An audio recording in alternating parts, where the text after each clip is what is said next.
In this video, we'll study the PARC test, a statistical tool for detecting heteroskedasticity in regression models.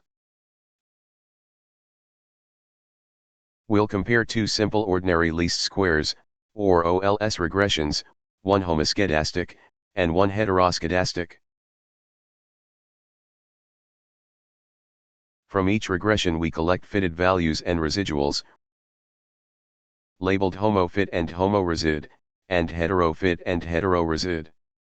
Our goal is to apply the PARC test to those residuals and decide whether heteroskedasticity is present.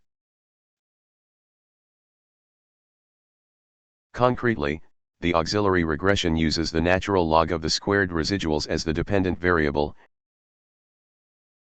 and the natural log of x as the independent variable. We then test whether beta 1 differs from 0. In other words, the null hypothesis assumes that beta 1 is equal to 0, and therefore the residuals exhibit homoscedasticity. In Mathematica we've loaded 200 observations for both sets of fitted values and residuals, along with the 200 values of the independent variable x, which are shared by both regressions.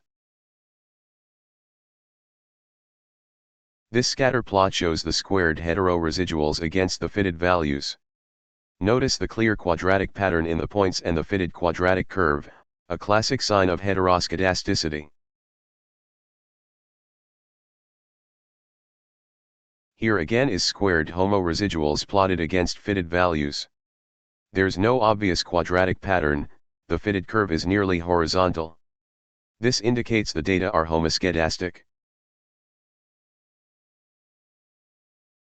Now let's apply the PARC test to the residuals named heteroresid.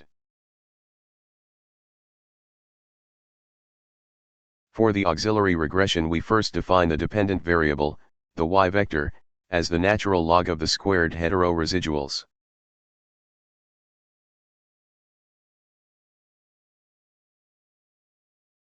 Next, we create the X matrix with two columns. A column of ones for the intercept, and a second column containing the log of the x values. Note, x must be positive to take logs. We then estimate the beta vector using the usual matrix formula for OLS.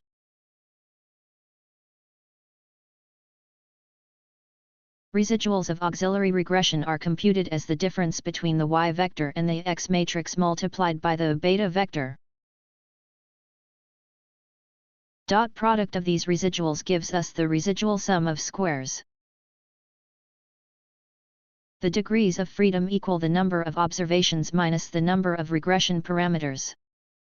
With 200 observations and 2 parameters, an intercept and a slope, the degrees of freedom are 198.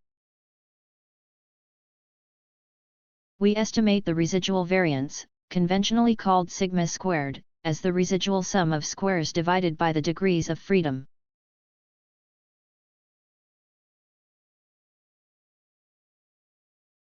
Next we compute the variance-covariance matrix.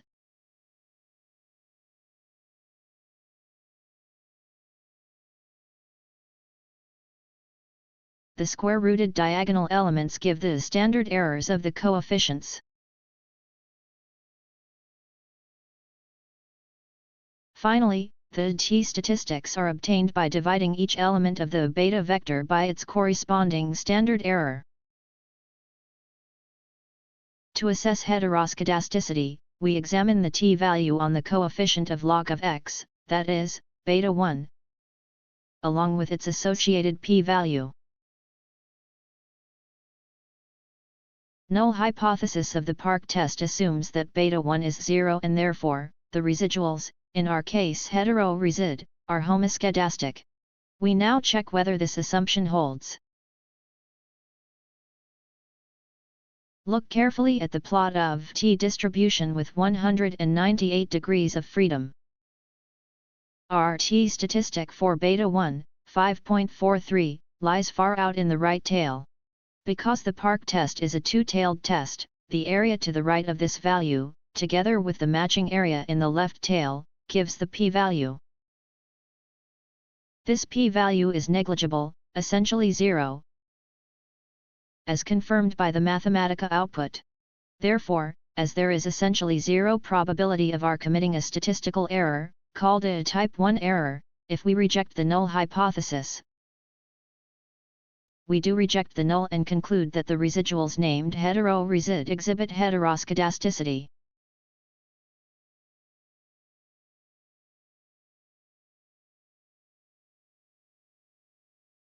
Now let's apply the Park test to the residuals named homo-resid.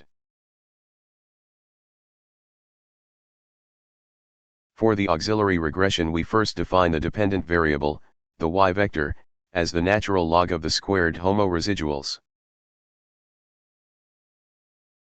Next, as before, we create the X matrix with two columns, a column of ones for the intercept, and a second column containing the log of X values. We then estimate the beta vector using the usual matrix formula for OLS.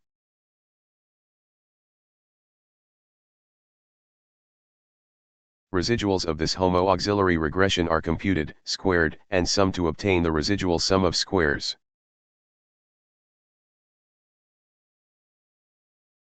The degrees of freedom, as before, are 198, and we estimate the residual variance, conventionally called sigma squared. Next, we compute the variance-covariance matrix, from which the standard errors of the coefficients are obtained.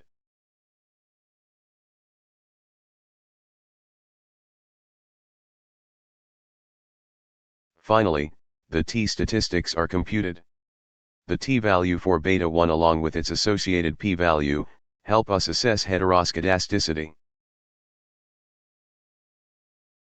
As before, the null hypothesis of the Park test assumes that beta 1 is 0, and therefore the residuals, this time homo-resid, are homoscedastic. Let's check again whether this assumption holds. Here is the plot of the t-distribution with 198 degrees of freedom. Our t-statistic for beta 1, this time minus 1.08, is shown as a red dot, indicated by the arrow in the left half of the graph. Because the Park test is a two-tailed test, the area to the left of this value, together with the matching area on the right, gives the p-value. This area is highlighted in green. This p-value is 0.28, as confirmed by the Mathematica output.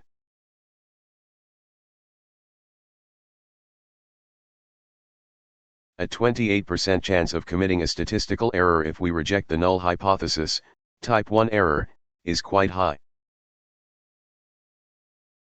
Therefore, we do not reject the null and conclude that the residuals named homo-resid exhibit homoscedasticity.